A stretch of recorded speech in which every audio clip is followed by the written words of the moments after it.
नमस्कार साथियों, आप सभी का इस YouTube चैनल पर स्वागत है। अभिवादन, अभिनंदन। आज ब्यावर ज़िले का पार्ट 2 के बारे में अध्ययन करेंगे। जो भी जानकारी बची है वो इस वीडियो के अंदर कंप्लीट करवा दी जाएगी। सबसे पहले एक ब्यावर ज़िले का गांव मसूदा सुना होगा, और नहीं है तो आज भी इसको सुन लो। मसूदा क्यों प्रसिद्ध है? क्योंकि राजस्थान का प्रथम पूर्ण साक्षर गांव बना था मसूदा, जो ब्यावर जिले के अंदर है। राजस्थान का प्रथम पूर्ण साक्षर गांव देखिए, राजस्थान का प्रथम पूर्ण साक्षर गांव कौन सा गांव है? मसूदा। जिले कौन से में है? ब्यावर के अंदर। क्योंकि ब्यावर ही पढ़ रहे हैं तो ब्यावर के बारे में ही समझेंगे, ठीक है ना। यानी सबसे पहले राजस्थान का ऐसा कौन सा गांव था जो पूर्ण साक्षर हो चुका था? वो गांव है मसूदा, ब्यावर जिले के अंदर है। अब एक ब्यावर के अंदर बांध है, उसका नाम है नारायण सागर बांध, जो ब्यावर के अंदर है। पहले नारायण सागर बांध है जो अजमेर के अंदर था, और अजमेर की जीवन रेखा के नाम से भी जाना जाता था। कौन सा बांध? नारायण सागर बांध।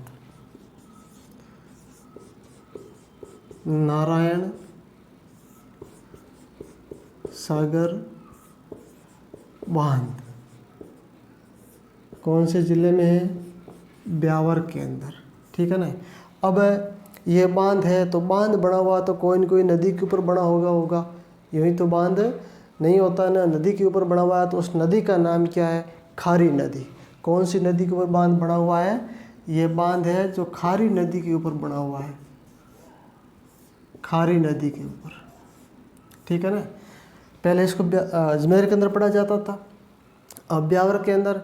पहले इनको अजमेर की जीवन रेखा के नाम से भी जाना जाता था। कौन सा बांध? नारायण सागर बांध। अब एक ब्यावर के अंदर दी कृष्णा मिल है, उसकी स्थापना के बारे में, स्थापना किसने की थी, उसकी अन्य क्या विशेषता है, उन तमाम विशेषताओं के बारे में अध्ययन करेंगे। दी कृष्णा मिल, दी कृष्णा मिल से लिख देता हूँ। कौन से जिले में है? ब्यावर के अंदर। अब यह सूती वस्त्र मिल है जो राजस्थान की प्रथम सूती वस्त्र मिल। कौन सी मिल? दी कृष्णा मिल, राजस्थान की प्रथम सूती वस्त्र मिल। इनसे पहले जानेंगे इसकी स्थापना कब हुई थी। देखिए बहुत इम्पोर्टेंट है कि इनसे संबंधित हर एग्जाम के अंदर प्रश्न पूछा जाता। उसकी स्थापना 1889 के अंदर की किसने? सेठ दामोदर दास राठी ने की थी। एक बार और बताऊं, सुनो, साथ में नोट्स भी बनाओ। स्थापना कब की थी? 1889। कब की है? 1889 स्थापना, 1889 में। अब की किसने? सेठ दामोदर दास राठी ने। किसने की है? सेठ दामोदर दास राठी ने। याद रखना दी कृष्णा मिल। पहले तो यह याद रखना कि दी कृष्णा मिल कौन से जिले में है, तो ब्यावर के अंदर, ठीक है ना। इस स्थापना कब की गई? 1889 में। किसने की? दामोदर दास जी राठी ने की थी। और विशेषता क्या है? इन राजस्थान की प्रथम सूती वस्त्र मिल है। यह जो दी कृष्णा मिल है, यह राजस्थान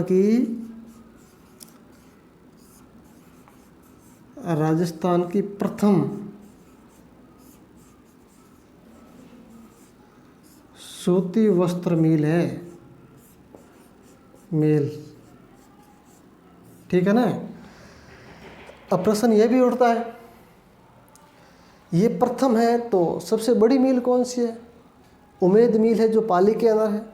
सबसे बड़ी मिल है उमेद मिल जो पाली के अंदर है। ये वो पाली से संबंधित है। पाली पढ़ेंगे तब उसमें पढ़ा दिया जाएगा, और साथ साथ में इनको जोड़ करके पढ़ाए तब फायदा है, ठीक है। अब नंबर 2 मिल है एडवर्ड मिल। एडवर्ड मील। अब यह कहाँ है, ब्यावर पढ़ रहे हैं तो ब्यावर में ही होगी, ठीक है ना, ब्यावर के अंदर। अब इनकी भी स्थापना कब की थी, इसकी अन्य विशेषता क्या है, उनके बारे में ही पढ़ेंगे। स्थापना 1906 के अंदर की थी। स्थापना कब की है, 1906 के अंदर। तो स्थापना का वर्ष याद रखना बहुत ज़रूरी है। स्थापना 1906 में। जो दी कृष्णा मिल है, इनकी स्थापना 1889 में है, और इनकी स्थापना है जो एडवर्ड मिल की स्थापना 1906 के अंदर है। इनकी विशेषता क्या है, क्योंकि ये सार्वजनिक क्षेत्र की प्रथम सूती वस्त्र मिल है। अब आप कहोगे ये सार्वजनिक क्षेत्र की है, तो ये है निजी क्षेत्र की, ये है निजी और ये है सार्वजनिक क्षेत्र की।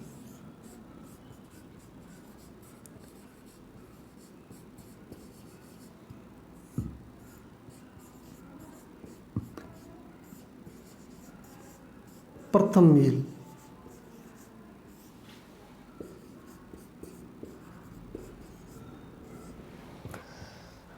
जो दी कृष्णा मिल है, ये निजी क्षेत्र की है, ठीक है ना। और जो ये एडवर्ड मिल है, ये है सार्वजनिक क्षेत्र की प्रथम सूती वस्त्र मिल। ये भी सूती वस्त्र मिल है, लिखवा दिया है, सूती वस्त्र मिल है, और ये भी सूती वस्त्र मिल है, ठीक है ना।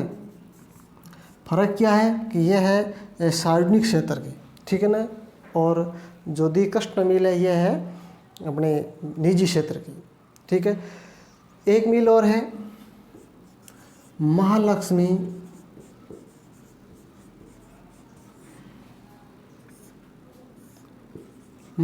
मिल्स।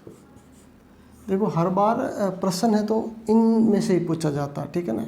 यह इम्पोर्टेंट है, इनको देखना बहुत ज़रूरी है। इसकी स्थापना पहले देखो, ये है कहाँ, ये ब्यावर के अंदर। ब्यावर चूँकि नया जिला बन गया तो ब्यावर को जानना जरूरी है। स्थापना इसकी कब की थी, इसकी स्थापना 1925 के अंदर, 1925 में। बस ये है महालक्ष्मी मिल। पहले दी कृष्णा मिल होगी, एडवर्ड मिल होगी, महालक्ष्मी मिल होगी। ये मिलें हैं ब्यावर जिले के अंदर, ठीक है ना। चलते हैं नेक्स्ट स्लाइड की और। हाँ, तो आपने मीराबाई का नाम सुना होगा। अब मीराबाई का संबंध भी ब्यावर से है। पहले मीराबाई का संबंध जो पाली से था, अब पाली के स्थान पर आपको अपडेट करके ब्यावर पढ़ना होगा। मीराबाई का संबंध मीराबाई। अब मीराबाई का जन्म स्थान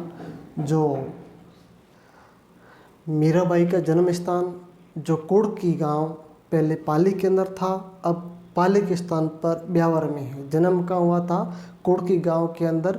हुआ कब था, 1498 ईस्वी के अंदर। जन्म कब हुआ, तो कि 1498 ईस्वी। गांव का नाम कुड़की ब्यावर। अब आपको ब्यावर लिखना है, ठीक है ना, अपडेट करना है उसको पाली के स्थान पर ब्यावर के अंदर।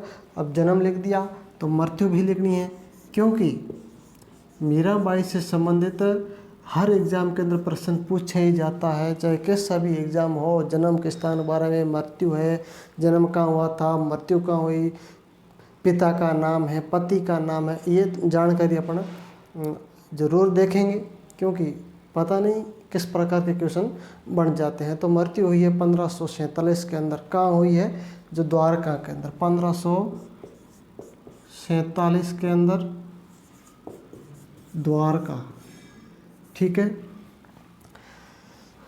अब पिता का नाम, माता का नाम, पति का नाम और गुरु का नाम, ये तो जानेंगे ही जानेंगे, ठीक है ना।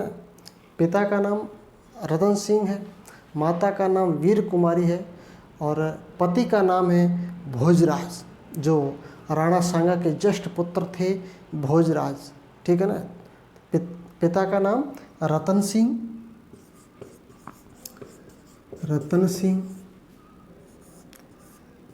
लगे हाथ। माता का नाम वीर कुमारी, ठीक है। पति का नाम भोजराज, ठीक है। लिख देते हैं ससुर का नाम भी ससुर राणा सांगा, राणा सांगा, ठीक है ना।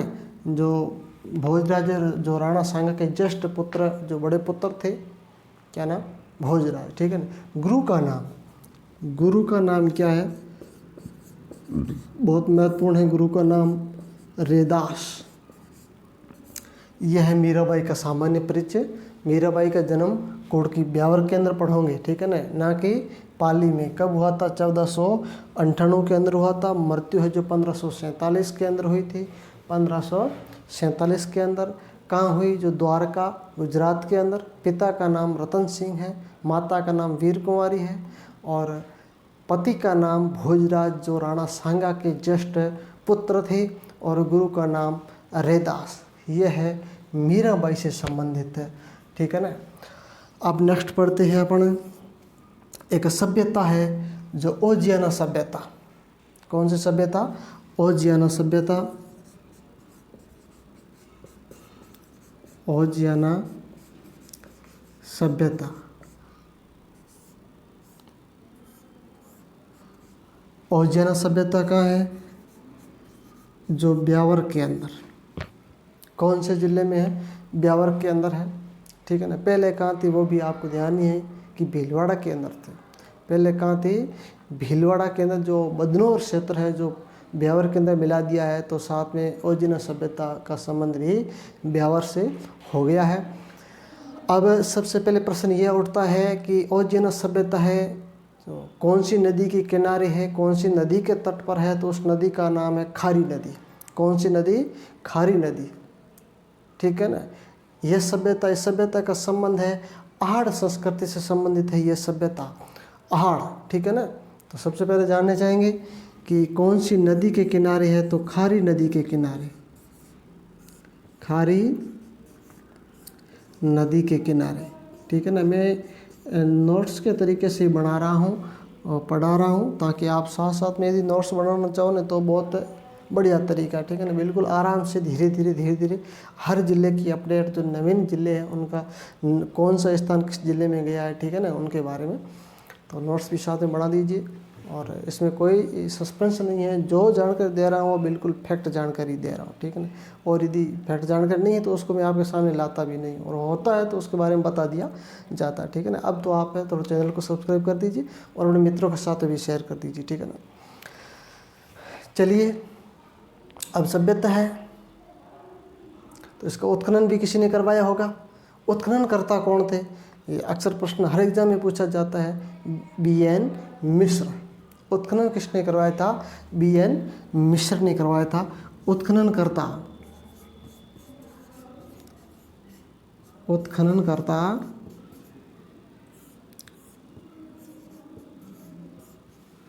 BN मिश्र, ठीक है ना। ये है जो सभ्यता ओजियाना। इनके बारे में देखो ज़्यादा जानकारी देंगे तो फिर इसमें ही ये पूरा हो जाएगा, ताकि उनका अलग से मतलब एक पूरा वीडियो बनता है, ठीक है ना। इन सभ्यता के बारे में चलते हैं नेक्स्ट स्लाइड की ओर। हाँ, अब जो ब्यावर शहर है, ब्यावर शहर, ब्यावर जिला है, इससे कौन कौन से नेशनल हाईवे गुजरते हैं। ब्यावर से NH नेशनल हाईवे यानी NH 25 ब्यावर से गुजरता है। NH 58 है, 158 है और 458 है। देखिए याद करने का तरीका कितना अच्छा है। प्रमुख NH मैं बताऊं,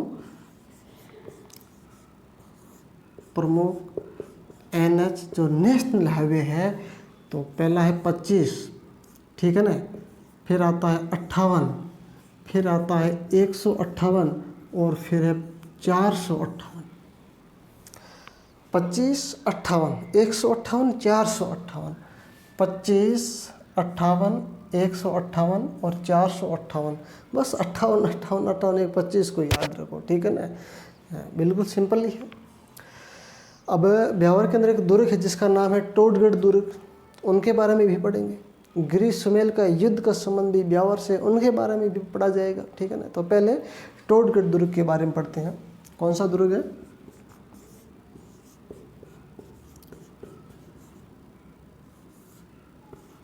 टोडगढ़ दुर्ग कहाँ पे है? ब्यावर में। पहले इसको कहाँ पढ़ा जाता था? अजमेर के अंदर पढ़ा जाता था। वर्तमान में ब्यावर के अंदर है। इसको अपडेट करना बहुत ज़रूरी है, ठीक है ना। अब बात रही कि निर्माण किसने करवाया था, इसका पुराना नाम भी कुछ न कुछ तो होगा ना। तो निर्माण करवाया था कर्नल जेम्स टोड ने, तभी इसका नाम टोडगढ़ पड़ा है, ठीक है ना। किसने करवाया था? कर्नल जेम्स टोड ने करवाया था निर्माण किसने करवाया? निर्माण कर्नल जेम्स टोड ने, ठीक है ना। इसका पुराना नाम भी देखेंगे, पुराना नाम। हालांकि एक जानकारी आपको और दे दूं कि जैसे दुर्ग पढ़ रहे हैं ना, टोडगढ़, मान लिया टोडगढ़ पढ़ रहे हैं, तो जिला दर्शन क्लासेज में केवल इतना ही पढ़ाना होता है कि हाँ नए जिले बने हैं तो कौन से स्थान कौन से जिले में गए, बाकी तो ऑलरेडी आपको आता ही होगा। और वो उसमें कोई परिवर्तन नहीं होता है पुराना नामों के अंदर। इसका निर्माण किसने करवाया था, निर्माण कब करवाया था, अन्य इसकी विशेषता क्या क्या है, ठीक है ना। तो वो तो सेम ही है, उसमें तो कोई चेंजेज नहीं होता, ठीक है ना। पुराना नाम है बरसवाड़ा,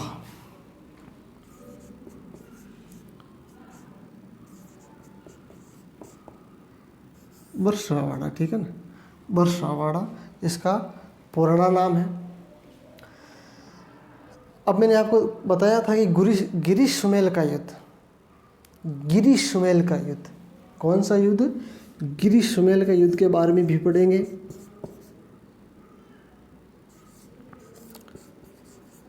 गिरी सुमेल का युद्ध, इसका एक अन्य नाम भी है जिसको जैतारण का युद्ध भी कहा जाता है। कौन सा युद्ध? जैतारण का युद्ध, वो भी लिख देता हूँ, जैतारण का युद्ध, ठीक है ना। जैतारण पाली के अंदर है, जो पाली की तहसील उपखंड को ब्यावर में मिला दिया गया, तब गिरी सुमेल का युद्ध भी अपन को ब्यावर में पढ़ना पड़ता है। लिख देते हैं ब्यावर के अंदर। अब युद्ध का हुआ था, कहोगे कि ब्यावर के अंदर अब युद्ध था तो किसी के मध्य भी लड़ा गया होगा ना। तो गिरी सुमेल का युद्ध है जो शेरशाह सूरी और मालदेव के जो सेना नायक थे जेता और कुंपा के मध्य, ठीक है ना। इस युद्ध के बारे में कहा भी जाता है कि जब शेरशाह सूरी इस युद्ध को जीते थे तो जीतने के बाद में कहा था कि मैं मुट्ठी भर बाजरे के लिए पूरे हिंदुस्तान की बादशाहत खो देता। क्यों कहा था? कि इस दुर्ग को मतलब बिल्कुल उसको इजी वे में उसने ले लिया था, ठीक है ना। तो गिरी सुमेल का युद्ध, जैतारण का युद्ध कहाँ पे हुआ? तो आप कहोगे कि ब्यावर के अंदर होता। अब किस किस के मध्य में हुआ? तो शेरशाह सूरी, लिखोगे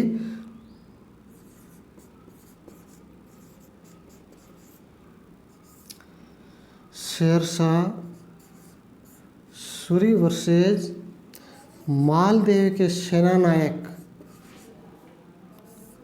मालदेव के सेनानायक जेता और कुंपा के मध्य में, जेता और कुंपा के मध्य, ठीक है ना। अब देखिए जैतारण का युद्ध था तो जेता कुंपा के मध्य हुआ, याद रखने का तरीका। और शेरशाह सूरी ने कहा था कि मैं मुट्ठी भर बाजरे के लिए पूरे हिंदुस्तान की बादशाहत खो देता, ठीक है ना। क्योंकि उसको मतलब जीत बड़ी मुश्किल से मिली थी, तभी कहा था कि मैं मुट्ठी भर बाजरे के लिए पूरे हिंदुस्तान की बादशाहत खो देता। लिखना चाहो तो आप लिख सकते हो। कहा किसने, विजय किसकी हुई? शेरशाह की। इस विजय को प्रश्न में कहा था और लिख देना कि मैं मुट्ठी भर बाजरे के लिए पूरे हिंदुस्तान की बादशाहत खो देता। तो यह हुआ आज का अपना ब्यावर जिला कंप्लीट। इनसे संबंधित मैंने हर जानकारी आप तक पहुंचाने का प्रयास किया है। और फिर भी यदि कोई बची कुची रह गई है तो और पढ़ लेंगे, ठीक है, कोई दिक्कत नहीं। वीडियो को शेयर वेयर कर दो, सब्सक्राइब भी कर देना, ठीक है ना। फिर मिलते हैं नेक्स्ट वीडियो के अंदर, तब तक धन्यवाद।